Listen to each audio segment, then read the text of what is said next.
Olá! Hoje nós vamos conversar um pouquinho sobre um outro tema muito relevante e muito complicado, desenvolvimento gerencial. Diria que é um dos nossos maiores desafios. E principalmente quando a gente fala disso no Brasil. Quando a gente estuda esse assunto nos livros que a gente recebe na escola, a gente observa que tem muito livro que é traduzido da Europa ou dos Estados Unidos aqui para o Brasil. E qual é o problema? O problema é que esses livros que falam de desenvolvimento gerencial na cultura brasileira não levam em conta a história brasileira. E a gente tem uma história que complica um pouco essa questão de liderança. Por quê?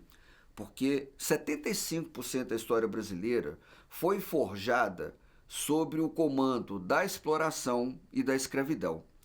E então veja, é como se fosse uma pessoa de 100 anos de idade que 75 anos da vida dela foi num determinado ambiente. E depois da escravidão e exploração, a gente não teve nada que mudasse isso assim de uma forma tão robusta. Então observe que a gente mantém alguns traços dessa história até hoje, né? Se eu for dar uma olhada, por exemplo, como é que é a gestão das empresas hoje, eu vou encontrar talvez nas empresas atuais a mesma estrutura social que eu tinha nas fazendas coloniais onde você tinha escravidão. Você tem um dono, que você mal conhece, você tem o feitor de escravo, que era o gerentão, né? Que mandava, vigiava, controlava e punia, e tinha o resto, nós aqui, né? Quando você olha para as empresas atuais, você vê uma coisa muito parecida. Você vê um dono que você mal conhece, a não ser empresas pequenas e familiares, né? Você vê pessoas com nomes diferentes, né? Supervisor, gerente, líder, que em algumas empresas têm uma função muito parecida com aquela do feitor, vigiar, controlar e punir. Não porque os caras queiram, mas é porque eles não têm sido desenvolvidos para fazer isso de uma outra forma. Então ele mantém o padrão que vem sendo reproduzido pela tradição quase que oral, né? Geração a geração. E você tem nós, né? Os escravos, outra ponta, os caras que obedecem e fazem a coisa acontecer, né? Então essa história criou um inconsciente coletivo que ainda está presente em tudo que a gente faz. A gente expressa, a gente coloca nas nossas decisões, nas nossas falas, isso que está no nosso inconsciente coletivo, né? A gente chama de viés inconsciente, e é isso que determina lá no fundinho do coração de onde é que a gente vai tirar critérios e princípios para tomar decisão.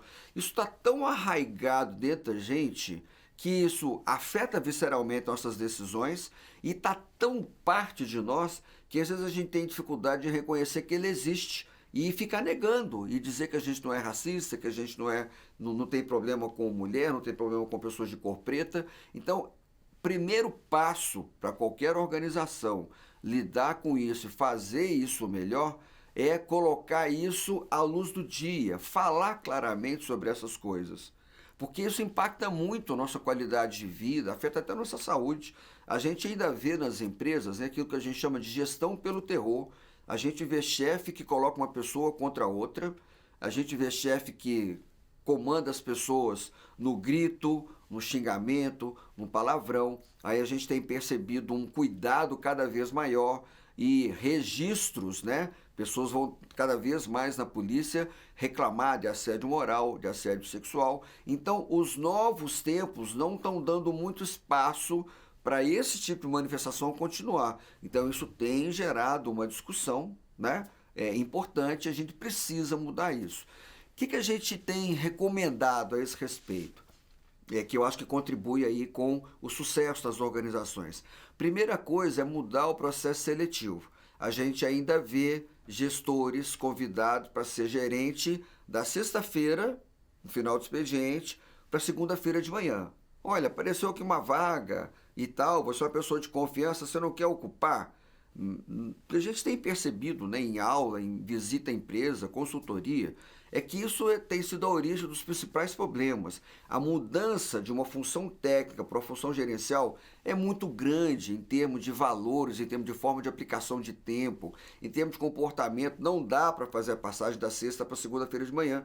Isso precisa de mais tempo. Eu tenho dito que isso pode gastar de 3 a 5 anos. Para que você possa começar o processo bonitinho. Como é que é o processo bonitinho? Soft skill é uma coisa cada vez mais importante. Soft skill é o que você é, diferente da hard skill, que é o que você sabe. Soft skill muda, mas não muda no tempo que a empresa tem. Então a sugestão vai preparar uma mudança na empresa, começa a contratar as pessoas 3 ou 4 anos antes, pega as pessoas que estão dentro da empresa, avalia e aplica teste psicológico para ver o que a pessoa é. Então, não adianta imaginar que eu vou dar um treinamento de 8, 16, 32 mil horas sobre ética e que eu vou transformar uma pessoa não ética numa pessoa ética. Não é o treinamento que resolve isso, isso é coisa de caráter, isso é coisa de personalidade. Então, o treinamento não conserta soft skill, não no prazo que a empresa desenvolve. Então, você tem que respeitar o tempo, a natureza não dá salto. Contrata então a pessoa que já tem o soft skill que a empresa precisa e vai trabalhando com treinamento de hard skill numa base, num alicerce que já é o soft skill que você precisa. Aí você vai ter mais sucesso, né? Então o que é o processo?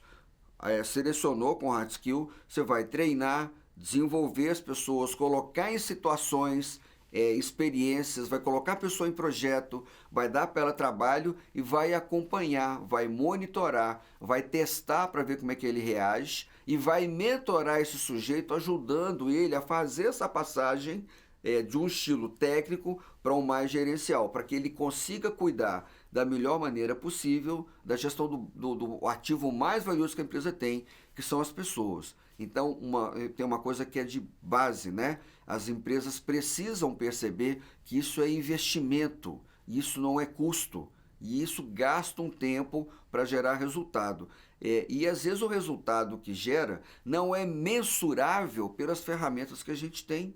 Né? É claro que você pode perceber isso na redução de turnover, na redução de absenteísmo, a gente pode perceber isso em menor quebra do processo produtivo. Então, hoje a gente vê muita empresa, a maioria das empresas investindo só naquilo que é obrigatório. Então, elas precisam começar a perceber que isso vai gerar resultado mesmo que não seja mensurável e que isso pode garantir o sucesso da empresa. Fica a dica.